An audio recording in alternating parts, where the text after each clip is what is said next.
چیز بگم گلی ها محامیله ای خدایا شو بالاخره بگید چی میگی تو؟ بالاخره زحمت بکشی یه دقیقه بس کی دستم نکنه یه قبل اسم نیابانه می شعبان من لغت زنی انا خاک میشه آخ شعبان جان شعبان تو کویسه شعبان بابا ده لغت باز شعبان شعبان جا جانی دیل شعبان بی بابا در سمق داشتن وار باده دون شعبان بلا میشه بس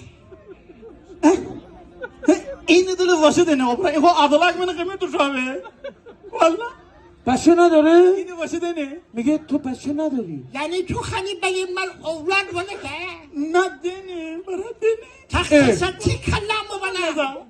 ها تو محله منی آب رو ببردی خواه این دلو خانی می آب رو ببری بگی من اولاد بانه که برا دنه ادر دنه دی چرا اولاد بانه که برا تو اولاد بانه که مومی زحمت بکشیم ها گولی جان مرا می زحمت بخشی چندی بکشی ما خیلی ما عندی بودن می میزونه نکل بدم یا چه؟ ها؟